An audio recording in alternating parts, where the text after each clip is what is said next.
নমস্কার বন্ধুরা, সবিতা কিচেনে সবাইকে স্বাগত। আজও আমি প্রতিদিনের মতো আরও একটা রেসিপি নিয়ে হাজির হয়ে গেছি।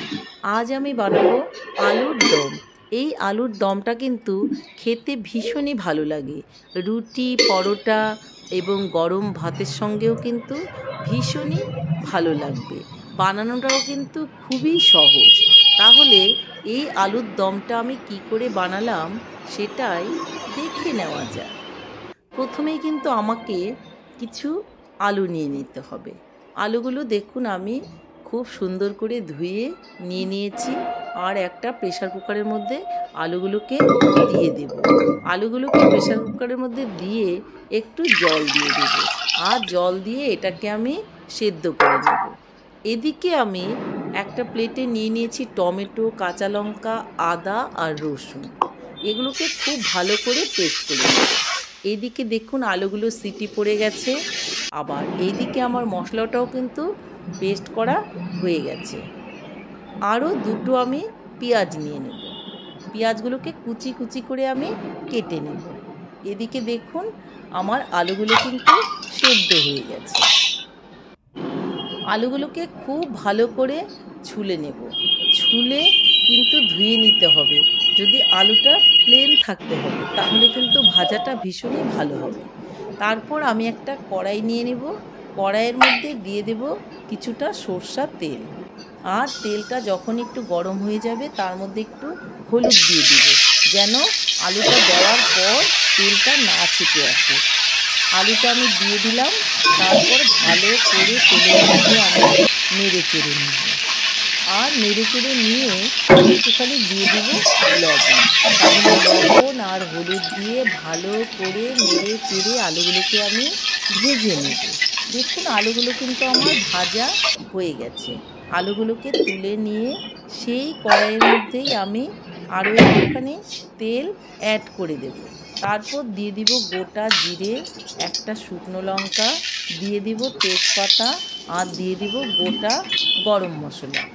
এগুলো খুব সুন্দর করে ভাজা হয়ে গেলে তার মধ্যে আমি কুচনো পেঁয়াজটা দিয়ে দেব। কুচনো পেঁয়াজটাও দেখুন লাল লাল করে সুন্দর ভাজা হয়ে এসছে।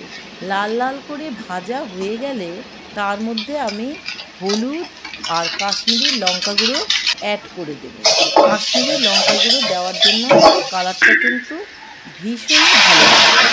আর এগুলো ভাজা হয়ে গেলে আমি যে মশলাটা পেস্ট করে রেখেছিলাম সেটা এর মধ্যে অ্যাড করে দেব। আর দিয়ে দেবো একটুখানি জিরে গুঁড়ো। তারপর আমি যেই বাটিটার মধ্যে রেখেছিলাম সেটা ধুয়ে একটু জলও দিয়ে দেবো। আর আলুগুলোও কিন্তু আমি এর মধ্যে ছেড়ে দেবো। আলুগুলো দিয়ে খুব ভালো করে নেড়ে চেড়ে নিতে হবে। বলেছিলাম আলু ধুয়ে জলটা দেবো, জলটা কিন্তু আমি দিয়ে দিলাম। এখন খুব ভালো করে আমাকে আলুগুলোকে কষিয়ে নিতে হবে। আলুগুলো দেখুন লাল লাল করে খুব সুন্দর করে মশলাটা কষানো হয়ে গেছে। ঠিক এরকম করেই কষাতে হবে, যেন জল জলে না থাকে, যেন তেল ছাড়তে শুরু করে। ঠিক সেরকমভাবেই কিন্তু আলু, পেঁয়াজ মশলার সঙ্গে এইভাবেই কিন্তু কষিয়ে নিতে হবে। তারপর যখন কষানো হয়ে যাবে তখন কিন্তু এর মধ্যে একটুখানি জল দিয়ে দিতে হবে। জলটা কিন্তু অবশ্যই গরম জল দিতে হবে। গরম জল দিলে কিন্তু খাবারের টেস্টটা অনেকটাই বেড়ে যায়। দেখুন জলটা দেওয়ার পরেও কিন্তু আমি একটু ফুটিয়ে নিচ্ছি।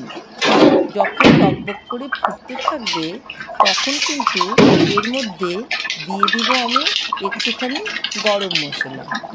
দেখুন গরম মশলাটা দিয়ে দিলাম এবং দিয়ে দেওয়ার পর আমি কিন্তু একটুখানি ঢাকনাটা বন্ধ করে দেব। ঢাকনাটাকে আমি তুলে নিলাম। আর তারপর আমি দিয়ে দিলাম এখানে একটু গোলমরিচের গুঁড়ো। তাতে কিন্তু টেস্টটা ভীষণই ভালো লাগবে। আর গোলমরিচের গুঁড়ো দিয়ে নেড়ে চেড়ে আমি কিন্তু এটাকে নামিয়ে নেব। তাহলে ফাইনালি বন্ধুরা আমার আলুর দম একদম রেডি হয়ে গেছে।